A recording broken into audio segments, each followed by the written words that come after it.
Are we rolling? Yep, we're on. We're rolling. Welcome back to episode 3 of the Sportsology Podcast. Gonna run through a lot of topics today. Have a lot of fun. Sorry you missed last week. I had to get on the road for a hockey tournament. Some weather came up, couldn't get the episode up. That's on us. We'll try to be better next time. If we see anything like this, we'll probably get. If we see anything like this, like forecast in the future, we'll definitely try to get an episode up earlier. But remember, like, subscribe, do all that stuff. If you have any questions, don't have to be sports questions. If you want us to run through any topics, any sports, or if you want us to just any questions, don't matter to us. Just comment it down below.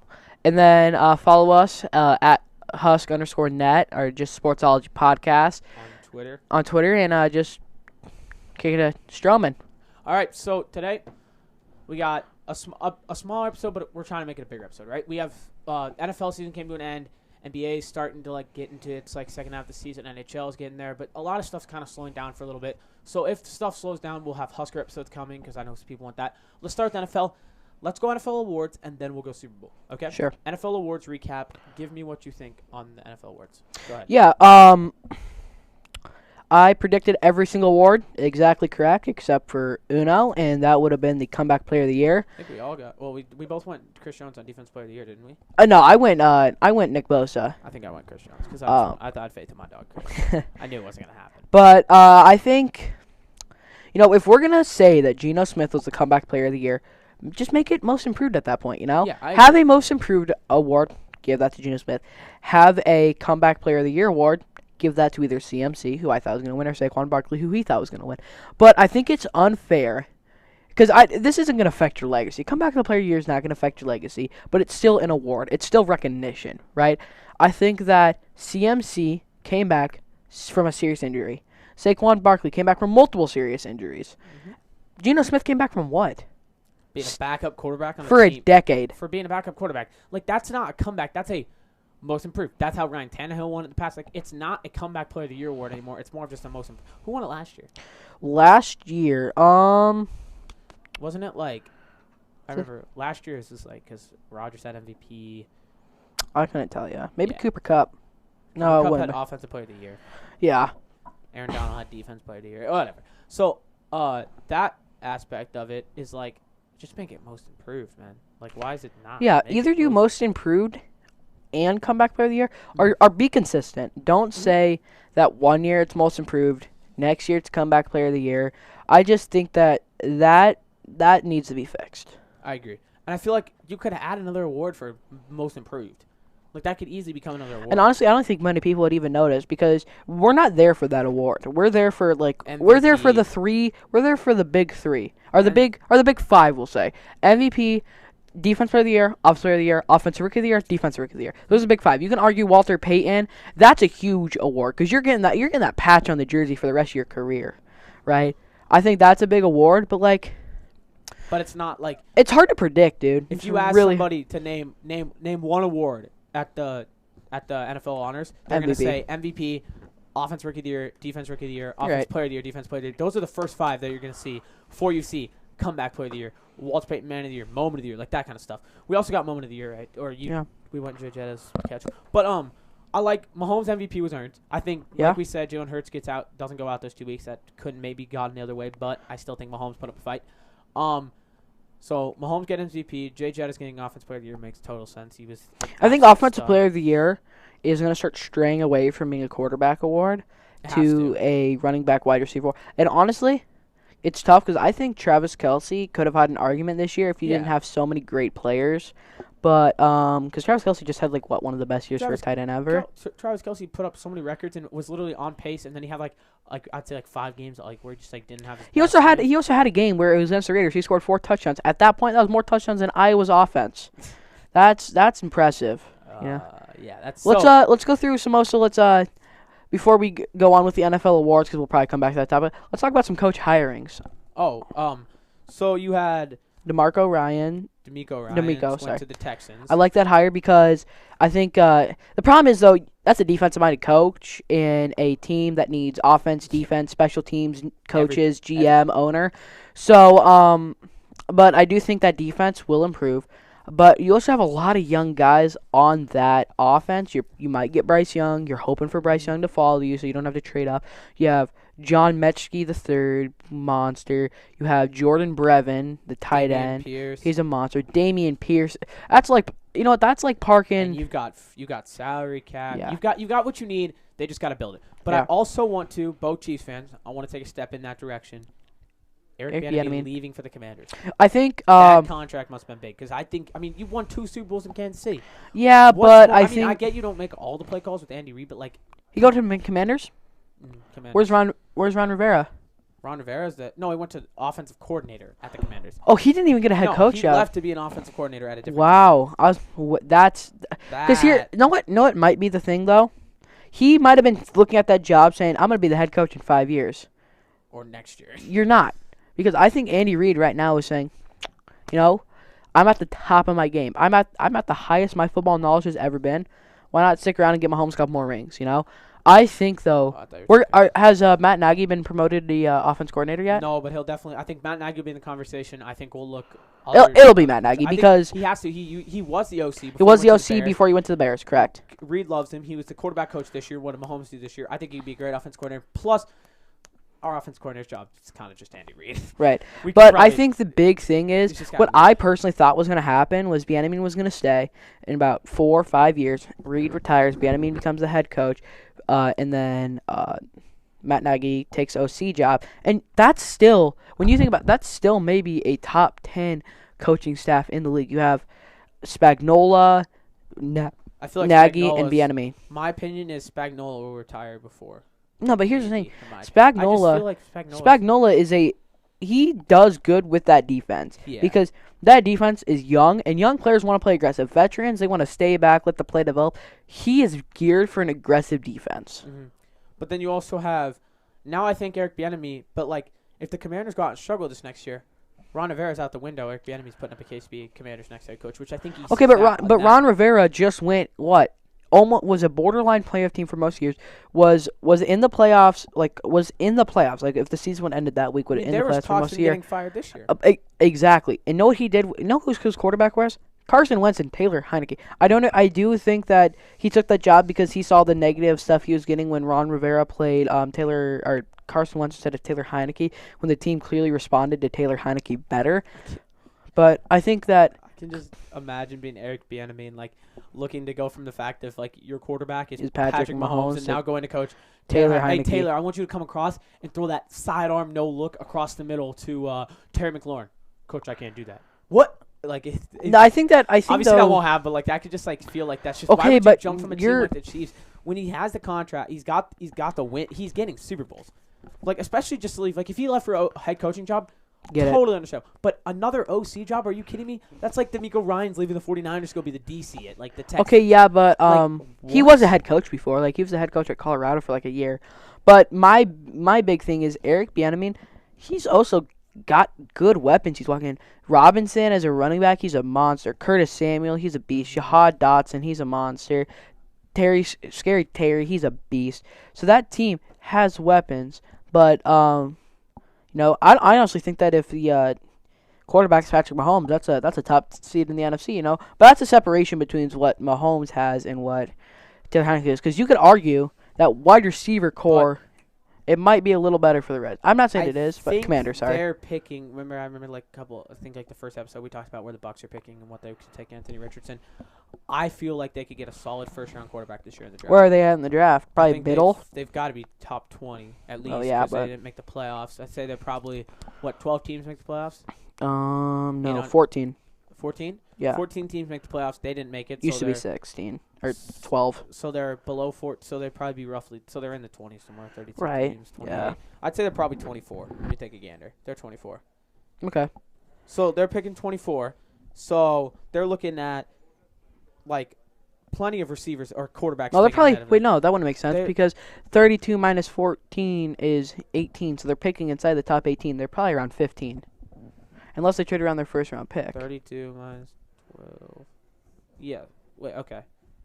Yeah, you're right. That's on me. That was stupidity math right there. I kind of forgot about the fact that I got a minus 14 team. So they're picking top. Let's say 15. You're looking at Panthers, Raiders, maybe Raiders. C.J. Stroud might still be on the board there. Here's why. Yeah, I disagree. I think Bryce goes first or Will goes Levis. first. Yeah, I think here's the thing though. I think either Will Levis goes first or he falls to, like the second round. Like that's an Aaron Rodgers situation. But I think that no, that's like a. I'd be like no, it wouldn't be a Mahomes situation because no team's trading up to pick up Will Levis. No, I don't. I think that. But here's the thing. If you're Will Levis has had weapons around him, like Wan'Dale Robinson, who's a monster on the Giants right now. He has had weapons around him. He's had an SEC coaching staff. Mm-hmm. I think that his team has never been that good. They've never been the team to be. They were the number one team in the SEC East for like 1 week the entire time he was ever there. Like, but I get it. You're also going up against Georgia, Tennessee, those guys. Yeah, but like I understand that aspect in his like, but he also is like. He's big. He could throw the ball. Like that's completely understandable. Couldn't beat out Sean Clifford. Bro's gonna walk out there on. Do they even do pro days? Did he have his pro day? Yeah, they remember do when those. Zach Wilson like had that throw on his pro day, and then oh my goodness, he's gonna get taken second overall. I kind of see a repeat here with Will Levis. Will Levis. Have not seen enough. You know where Will Levis went before Kentucky? No. Penn State. He lost out to Sean Clifford. Actually? Yeah, so in 2020 COVID year when Penn State came to Nebraska, literally Scott Frost, most impressive win. Will Levis played in that game. I remember that game, yeah. Will Levis played in that game. And he lost out to Sean Clifford, who's not going to get drafted. No, Sean. He's not going to get drafted. Sean Clifford, who's not going to get drafted, and that is who you lost your job to.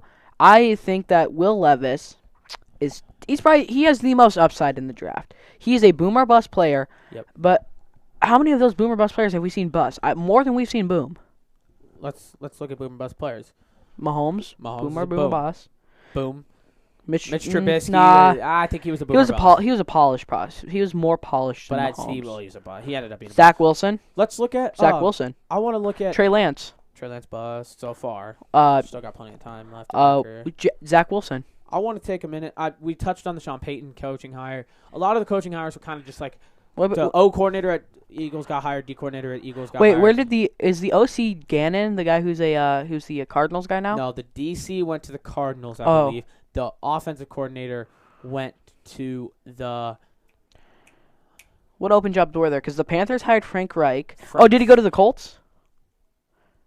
Yes, that job would have been open. OC went to the Colts. I don't like the Panthers hire because I disagree. Frank Reich lost his job, and then they hired Jeff Saturday. Okay, well that's the Colts management. That's not on Frank Reich. Frank Reich he started the year like he had 4-8. one solid quarterback for 1 year. Phillip Rivers went to the playoffs. Okay, yeah, but it's partly his fault that they were doing rent a quarterback. No, they were renting a quarterback. They did. They do the Colts rent a quarterback again this year? That's my question. Again. We're going off topic, but I don't care. Do the Colts rent a quarterback? No, you draft Will Levis at 4. I say you draft Will or CJ at 4. I think they're gonna draft Will Levis. Imagine if CJ fell to Raiders and who's even gonna be the Colts? Who's even gonna be the Colts quarterback next year if they don't? If Will Levis needs to sit a couple games, Sam Ehlinger, Matt Ryan. That's what you could get another. You could get.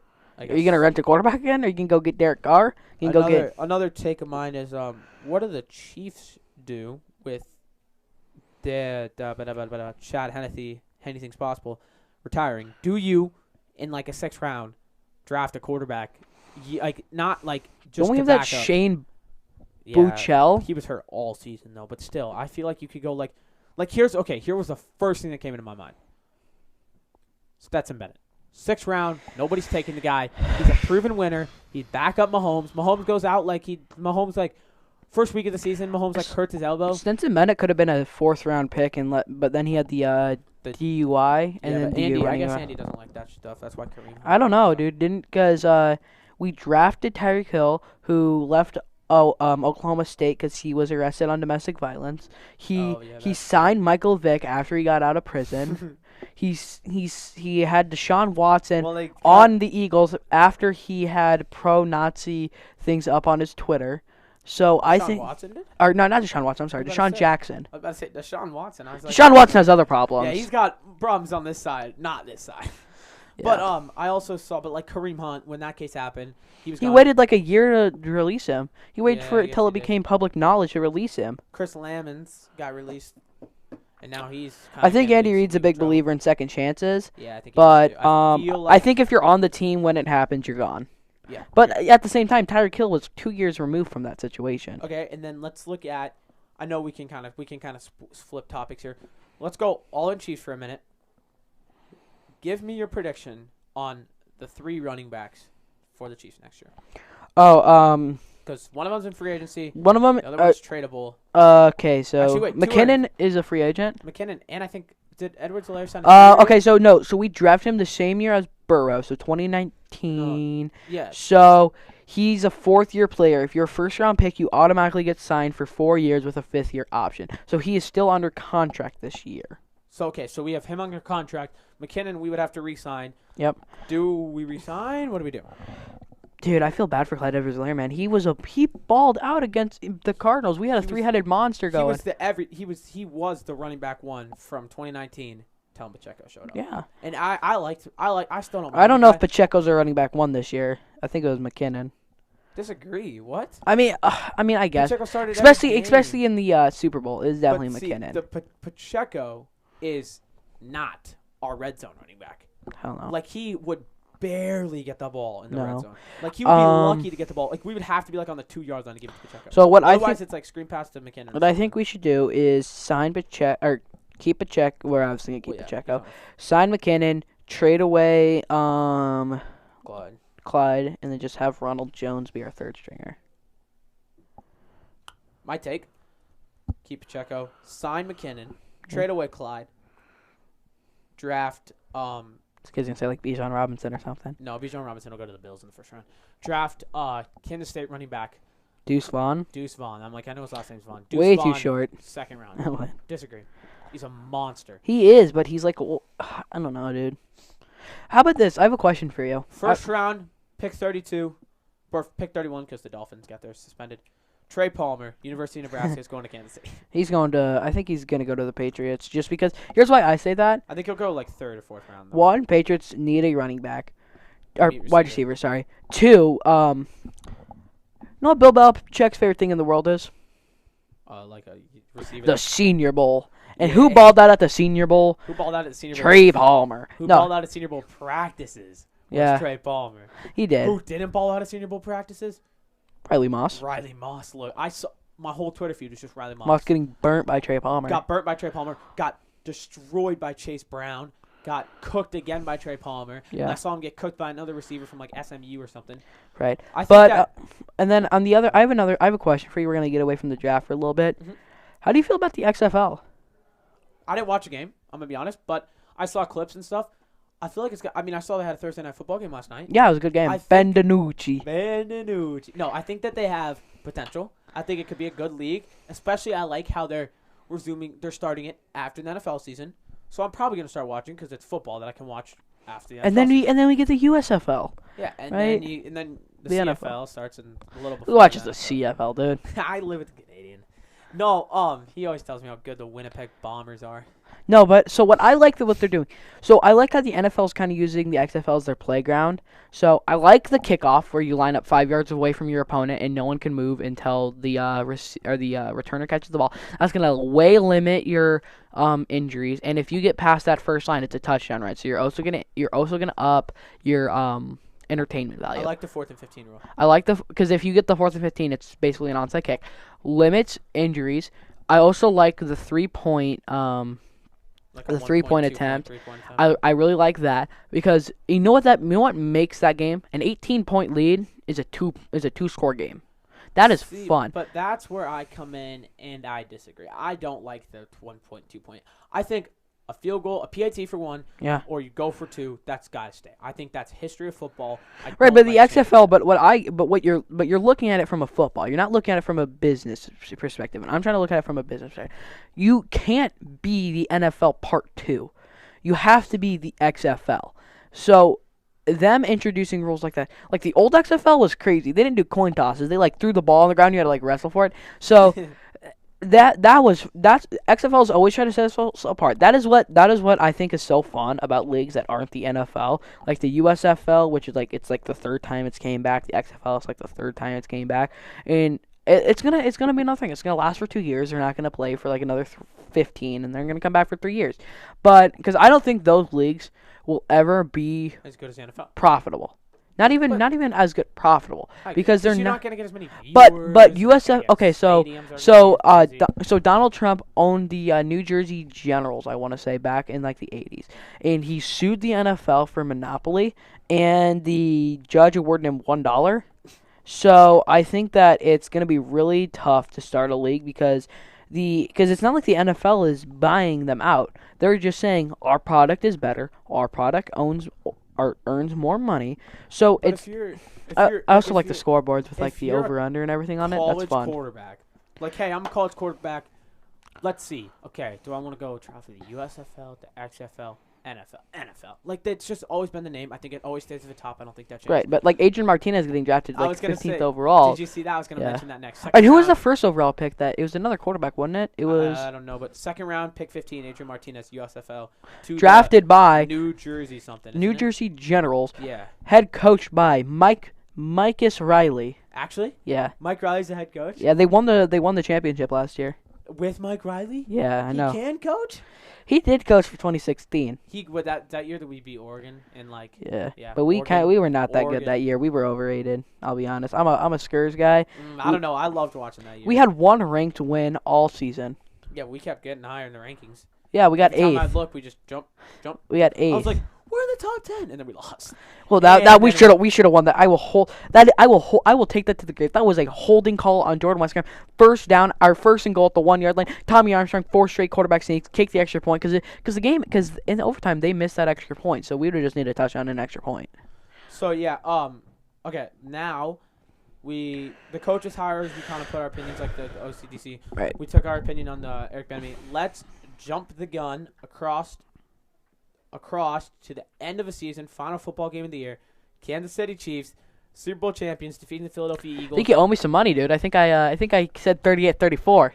You definitely did not. I look back. I swear on my life. It was 38-35. But on everything I have holy in my life. I'm going to rewatch the podcast right after. I said 38-34. I have it time-stamped in my memory. It's 18. I'm no, actually. But I was right on my somewhat prediction. I said the Eagles are going to come out. It's going to be a close first quarter. Then the Eagles are going to dominate the second. And then the Chiefs are going to come out and have a historic second half. Let's just sit back and I don't think this stat really came out to catch a lot of people. If I remember hearing correctly on the broadcast, not a single incompletion for Mahomes in the second half? One. I think he had... it was the one holding call on Juju. When he threw it up, Juju got... he got held. No, that wasn't... because those don't get called as incompletions. So he had, I think, 9 completions, 1 incompletion, 8 completions. So, no, but it was a fun game. Let's... You want to go kind of like I saw this on the New Heights? Let's go quarter recap. As a Chiefs fan, what were we feeling? First quarter... Eagles first drive, drove down, scored. Second drive, first drive, Chiefs get ball. Kelsey, easy open, touchdown. 7-7, headed because we had the ball at the end of the first quarter, didn't we? Yeah, because that was right before Butker missed his PAT or missed his field goal. Goal. I thought let's go score a touchdown because I knew right away the game was gonna end. I knew it was 7-7. Like that's not gonna be what it ends as. It's not gonna be offensive. But no, I was like, dude, we got this in the bag. I was feeling good. But I'll be honest, there's a lot of times in that game I did not think we were going to win. Oh, dude. Okay, so first quarter, I was like, okay, this is good. We're in it. We're still tied. This is good. We got ball. Then I was like, okay, we got field goal. Butker missed. I was like, are you kidding me? They went down, scored a touchdown. Then we went down, didn't score. They went down, made a field goal. We punted because Mahomes got tackled, hurt his ankle. We punted. Oh, wait, no, that's when they went and scored. So they punted to us. We punted back. Then they went down field goal. Halftime, down by 10. I was like... Feeling nil. Did we miss a little Nick Bolton touchdown in there? Oh, yeah, I skipped the Nick. So, yeah, we scored. Okay, so Nick Bolton touchdown, followed by... No, A.J. Brown touchdown, then Nick Bolton touchdown. Then it was another... Touchdown field goal. Another Jalen Hurts touchdown, no surprise. And then a field goal for the Eagles. Halftime, down by 10. I was like, are you kidding me, bro? But the only thing I kept telling myself during halftime was Texans game, Titans game, Niners game. I was like, this team can come back. This team knows how to play. I said, Andy Reid is dialing something up in that locker room. Some offensive scheme's about to come out. And let's look at all that pre-motion. All that pre-play motions killed that Eagles defense. They just got cooked every time. Like that was red zone. Sky Moore, Kadarius Toney, both their touchdowns wide open. I'm going to be honest. What were really thinking of that? I was thinking, man, this Rihanna? Pretty good. No, I'm going to be honest. I was watching the Rihanna concert. But before that and after that, I was really focused on like, okay. I was focused on Howie Long's I was actually focused on his analyst, but to each their own. But I was saying what I was thinking was, I did mention, because I had Carson Hamilton was over, and I was watching the game with him and my mom's. But so I was thinking, you know what? Last time we won, we were down by 10 wings. I was thinking, like, you know what? We got this. We got this in the bag. I'm not worried. And then I was like, all right, just say that. Pretend like you're strong in this moment. But definitely forget why you're a Chiefs fan. And yeah, but it was a good time. It was a fun game. I think that the second quarter was rough. Mm-hmm. But here's what I will say. I don't know if this was in the second quarter. What separates the Dallas Goedert catch? That was third quarter. Yeah, okay, that's fine. What makes that a catch and Miles Sanders' catch incomplete? What separates it? I am sick and tired of you get 2 feet in, you don't move anymore. You do not get another step in. Oh, but you're on the sideline. That's a completion. And if you catch it in the middle of the field, catch it 2 feet down, drop to the ground, completion. You catch it full control, get blown up, drop the ball, it's an incompletion. The NFL has done so much to ruin defense's chance at winning. I think that they need to balance it out. And how are you going to do that? Eliminate the QB sneak? I think because honestly, that is probably a play that you could see a lot of people get injured on, because you're having guys on like Chris Jones on the ground. You have 1,000 pounds of force on him. I think that is a very dangerous play. They shouldn't outlaw it per se, but I'm just saying that they have done so much to screw over defenses. Like, it's so dumb that Dallas Goedert catch is a catch, and Miles Sanders, it's an incompletion, and they can just get away with it. I agree, and that's exactly what I was like yelling at I had a bunch of people over, and it was me, Brody, and then 2 other kids were cheering for the Chiefs. I'd say everybody else was rooting for the Eagles, whatever. But that catch, they're all like, "That's a catch." I was like, if you have to call this a catch, and you have to call that Miles Sanders completion incomplete or a complete pass and a touchdown for the Chiefs, because it was the same way. He got his 2 feet down, right out of bounds, nothing else. Miles Sanders caught it, 2 feet, looked up, Nick Bolton, boom, ball, touchdown. Well, it wasn't Nick Bolton who hit him. It was. No, it was it. I think it might have been a corner. I think it might have been McDuffie. It was McDuffie. It was either McDuffie or Snead, I'm going to be honest. Yeah. Dude, our corners played like monsters for most of the game. Dude, that first drive, the physicality was crazy by the Chiefs. Nah, bro, they were definitely all on something. Like, the entire defense getting drug tested after that game. They were on a perk. They were all hyped up or something. Dude, it was fun to watch. Okay, so that Justin Reed hit, I ain't getting up from that. I'm going to be honest. Third quarter, Chiefs come out of the half, score a touchdown with Pacheco. Eagles go down, punt. I couldn't tell you. I don't remember every play back and forth. Wait, because it would have been 21-24 at that moment. They go down, kick a field goal. Yes. 27-21. We go down, score a touchdown. And then Tony scores his touchdown. Yeah. We go up by 1. End of the third. Fourth quarter opens up. Wide open. Devontae Smith. Jalen Hurts take a gander on what play it was. The 92%er, as Jason Kelsey calls it. Right up the middle. Touchdown. Then they go for 2. Tie ball game. Yeah. Can I say something? So the Cardinals hired the defense coordinator for the Philadelphia Eagles. What's gonna happen when he sees a motion play? Yeah. Is that defense gonna forget how to play defense? That's what scared me, dude. It was fun to watch as a Chiefs fan. If I'm a Cardinals fan, I'm shivering right now because you got it, and I will admit it's probably one of the better offenses you will ever play.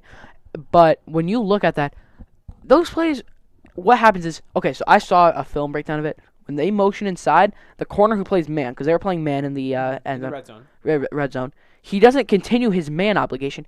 He blitzes, and I don't understand why they're thinking, oh, it's Mahomes in the Super Bowl, run.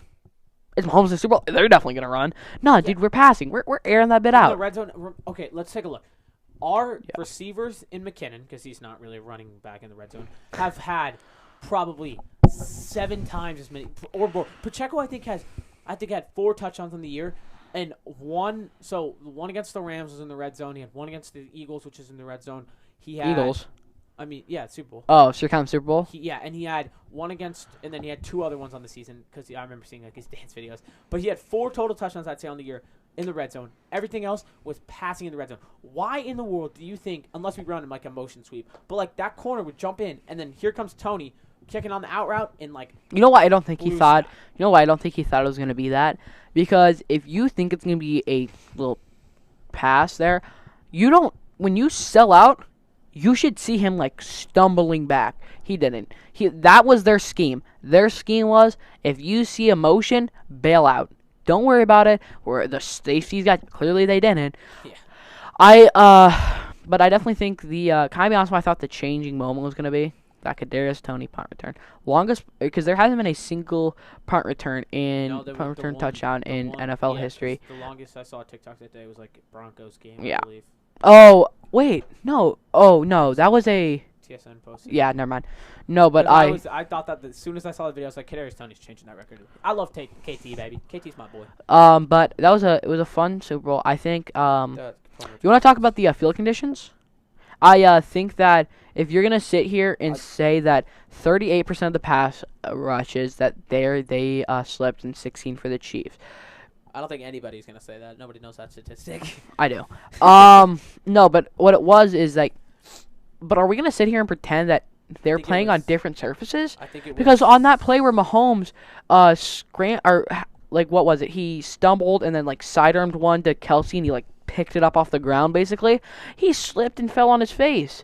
Our entire team slipped and fell. That it's kind of like you can still NFL fans be like, see, turf is better. The NFL players want grass. Give them grass. It was a different form of grass. It was literally. It took them like 2 years to grow that grass. And the casual fan and the casual person who might be listening to this who doesn't know, there's not dirt on the field. It's sod. Mm-hmm. So it's artificial grass. It's not but it's sod, right? So it's not like your average Joe middle school field where it's dirt and grass. That's not what it is. The old practice field. Nah, dude, it's the practice and game field. You go to M's, dude, you fall down and your arm is just red. So no, but I think that good grass beats good turf, and I think any football player would agree with that. But because it's annoying getting turf burns, dude. It sucks.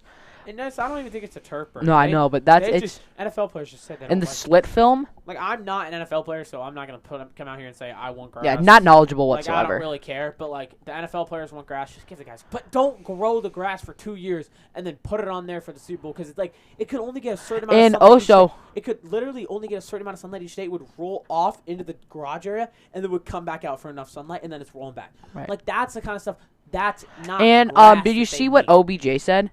No, he was talking about last year where he tore his ACL on his way to winning Super Bowl MVP. It was Joe Burrow. They couldn't even take pictures on the NFL logo because they paint it so damn much. So it's slippery as all hell. So the logo, the Super Bowl logo, and then the NFL logo, it's gonna be slippery, and that's why you had so many That's why I think you had a lot of slips around those areas. Mm-hmm. Okay. Yeah, I agree. And let's move into the final topic of the Super Bowl. This one, I'm guessing which way Warbell's going, but James Bradbury holding call affecting the game. Everyone's argument. Should have kicked him out of the game. Not playing. Everyone's argument. NFL scripted. No, it's not. It's not scripted. It's so hard to script. Wait, what? The NFL is not scripted. No way you think the NFL is scripted, bro. Dude. We are not about to sit here and argue. The NFL is not scripted. You know how hard it would be to script the NFL and people not know? I read them. And the refs are just not helping that case. You know what? And I saw a video of it. I actually really like this, so I don't know. It was on TikTok, so I'm taking the TikTok. It said that all the refs are part-time refs. They get hired. They get paid for the NFL season. As soon as that Super Bowl's done, NFL refs ain't getting paid anymore. If NFL pays them full price, and in this offseason, like the players, they watch their film and figure out what the calls were and clean up those calls, reffing is better. NFL football is better. The NFL isn't going to have an argument that is scripted anymore. You cannot argue that the NFL is scripted with injuries. No, it's not. With injuries, with the games played, with the comebacks. You know what? I'll say this: the Chiefs won. It's not scripted. The Chiefs lose. It is scripted. No, I'm playing. I think that here's what I will say: I'm not a big conspiracist theory, but I believe in some.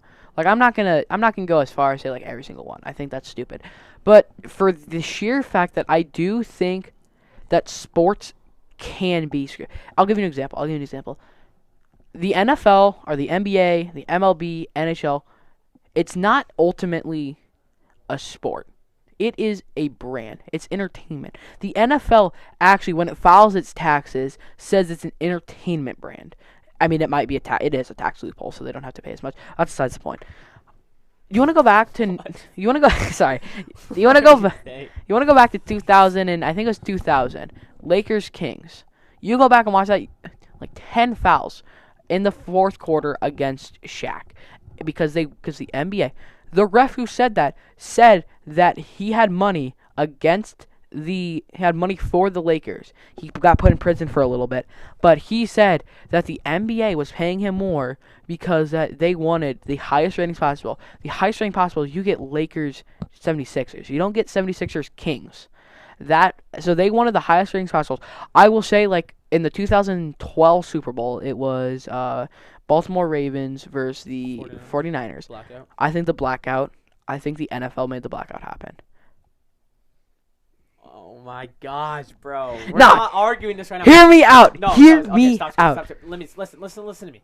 The NFL Is scripted. cannot be scripted, bro. You think they script? I'm just saying this to make you mad. You think they script? I know, but everybody argues with me. Do you think that they script every injury? Like, hey, you think they scripted Damar Hamlin's gonna chill. get CPR on the field? Do you see those memes? It was like Damar Hamlin reading the script for the NFL season. Do you think they scripted Joe Burrow tearing his ACL in his first year? They scripted Patrick Mahomes' ankle injury. You think they scripted all that stuff? No, they cannot script. Or you could just look at the minor injuries, like Nick Bosa getting hit by the punt returner on the field. I actually saw that in the script the other day. That was not in the script. NFL is not scripted. No, but hear me out. Hear me out. We will end this episode right now if we're about to argue with the NFL. The 43-minute blackout. What happens immediately after the blackout? The Niners go on a run. They make the game interesting. The game probably got higher ratings during the blackout when it wasn't. I'm just saying, I don't think all the NFL is scripted, but I do think that part of it is for ratings. I do think that they do want teams to win, and they do give more. I won't say that the better player gets favorable calls. The home team always gets favorable calls. That's just the way it is.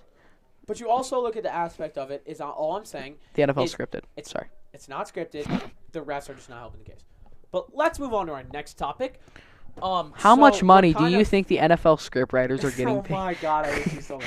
So the NFL season coming to an end. Off-season opening up. Franchise tag opened up like Tuesday or something. That's off-season will start to cook. I'm guessing that hopefully next week's episode will be Nebraska-based because I don't think the trade market opens for the NFL yet. And then once we get closer to the draft. No, the scriptwriters didn't say that. Once we get closer to the draft, we'll hopefully me and Ethan will maybe do like a top 15 picks in the draft, mock draft. Wait, you're not going to go all the way to 252? We could do all 7 rounds if you guys want us to do all 7 round draft picks. No, that would be horrid. That would be terrible. But I wouldn't get sleep for like 3 months, dude. Leave me alone. If we want to do a full first round, we could do that too. But we'll do a mock draft if we want to, and then we'll talk Huskers, and then we get close to the Husker spring game. We'll hopefully aim at Huskers, and then we get close to the NFL draft. We can keep the draft. So yeah. Anything else you want to talk about? NBA, NHL. Yeah. Did you see? Let's do this. You see? Can we just say the NBA All-Star game sucked? Oh God, horrible. The best NBA All-Star game was 2020. The first Kobe All-Star game. No, but it was because it was the year they had the target score to hit, and the NBA players were actually they wanted to win. Now it's just who can chuck up the most half-court threes. I understand that All-Star games are slowly becoming worse and worse because you don't want to get injured. But here's what I think: the NFL, the scriptwriters had the cap losing. Listen. So the NBA, look at the NFL. The NFL does skills competitions, but what is it? It's NFL players. They didn't bring up XFL players. Why is the dunk contest have stinking G League players? Hey, do not diss Max McClung. I'm not dissing Max McClung. He won the dunk contest, whatever. He's a G, dude. Don't tell me you would not want to watch John Moran, Zion Williamson. What are the 2 other big dunkers in the NBA? I need QB here, but still, way better than these G Leaguers in the 3-point competition. Why is Curry not shooting? Is he hurt? I couldn't tell you. Why is Curry not shooting in the 3-point competition? Why is Damian Lillard winning the 3-point? You know what I think ruined the NBA dunk competition? I might sound like Skip Bayless here. LeBron James. He has never participated in a dunk contest. You know who has? MJ. You know who has? Oh my God, we're not doing a go debate. Kobe Bryant. We're not doing a go debate right now. You know who has? Vince Carter. You know who has? You want to leave me alone, dude? No, but the people who buy those tickets want to see stars dunking. Exactly. They don't want to see Max McClung and Trey Murphy the third. You're also looking at the NBA players, the same people who will buy tickets, go to a Lakers game, you know what that and says? then LeBron James will set out of the game. Why? Out of every sport, 90%, I think the NBA All-Star should be after the season. Agreed. Because it should be I think all the sports should do their All-Stars. Except for the MLB. I like how they do an all-star break. Like, I guess you need that, but, like, just take a week off. Just take a week off. Like, instead of making this, because if you did it at the end of the year, then they would try more, and it would be the people who didn't make the finals. Right. The best players, they could come back, they could play just like the NFL is. And I think the NHL has the same kind of way. They do it right in the middle. And this year's NHL All-Star game was super mid as well. There was no defense. It was like 20 to 19. Can I say something? To win. Like those aren't fun. It was just like nobody tried. I think Tom Brady ruined the Pro Bowl. All right, that's going to wrap up this. We're not going into the debate. He didn't play in the Pro Bowl for 12 years out of his career. Because he was always in the Super Bowl. Who asked you? He was always in the Super No, Bowl. I'm joking. He never had time, bro. When I'm you're joking. in the Super Bowl, you don't I'm play joking. In dumb little game. Did you see the thing where Bill Belichick invited a long snapper to the Pro Bowl because his girlfriend was Pamela Anderson? Oh, I heard that video. Dude. I also saw a story yesterday that Randy Moss hung up on Bill Belichick. Yeah, I saw that. Dude, I call Bill Belichick, like, he literally looks like a teenager, dude. He always wearing his, like, sleeveless hoodies. He's my favorite. No, and then he's always like, I'm just focused on next week. How do you feel after today's game? I'm focused on the Bengals next week. What was the score? 27-7. That's the score. That's all you need to know. See you next Sunday. Yeah. Like, he's so basic with it, but he strikes me as that type of guy when you look at him. All right, so I think we can wrap it up there. Pleasure doing business with you. That is episode 3, amigo. 3. Because this kid decided he needed to do hockey last week. I did. That was episode 3 of the Sportsology Podcast. We'll be coming back next week, Tuesday, Thursday, or Friday, depending on which time we get it filmed. We will have the Sportsology Podcast episode 4, probably Nebraska-based, unless some crazy stuff goes down in sports this past next week. Or something non-sports related, which we need to address. NHL trade deadline's coming up, so we're definitely not. Who cares? Only you. Speaking of which, Vladimir Tarasenko got sent to the Rangers. Ryan O'Reilly got sent to the Maple Leafs. If you know hockey, we can talk about that comment if you want me to. At Sportsology Podcast episode 3. You want to finish? Sure. Adios. Okay.